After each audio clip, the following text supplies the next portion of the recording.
বাংলাদেশ ও ভারতের দ্বিপক্ষীয় বাণিজ্য আরও সহজ ও গতিশীল করতে গুরুত্বপূর্ণ বৈঠক করেছেন বাংলাদেশের বাণিজ্য মন্ত্রী খন্দকার আব্দুল মুকতাদির ও ভারতের high commissioner Dinesh Trivedi. 24 August 2026 Bangladesh সচিবালয়ে তাদের মধ্যে এই উচ্চ পর্যায়ের বৈঠক অনুষ্ঠিত হয়।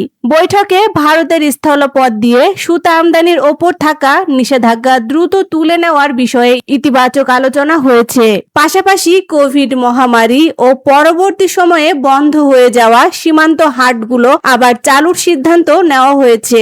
দুই দেশের স্থলবন্দরগুলোকে আমলাতান্ত্রিক জটিলতা থেকে মুক্ত করে পূর্ণ সক্ষমতায় চালুর ওপরও গুরুত্ব দেওয়া হয়েছে। বাণিজ্য সহজ করতে যৌথ টাস্ক ফোর্স গঠন ও ডিজিটাল অবকাঠামো উন্নয়নের প্রস্তাব এসেছে। বর্তমান বাংলাদেশ ভারতের বাণিজ্যের পরিমাণ প্রায় 13 বিলিয়ন মার্কিন ডলার। তবে গত 1.5 বছরে রাজনৈতিক পরিবর্তন ও নতুন বিধিনিষেধের কারণে আন্তঃবাণিজ্যের গতি কমেছে। বাণিজ্য মন্ত্রী বলেছেন, চীনের পর ভারত বাংলাদেশের দ্বিতীয় বৃহত্তম বাণিজ্যিক অংশীদার। আর ভারতের হাই কমিশনার দুই দেশকে স্বাধীন, সার্বভৌম ও সমান রাষ্ট্র হিসেবে উল্লেখ করে বাংলাদেশের তৈরি পোশাক খাতে জিপার, বোতাম ও যন্ত্রপাতির মতো ভারতীয় কাঁচামাল যৌথ বিনিয়োগের মাধ্যমে সরবরাহের আগ্রহ জানিয়েছেন।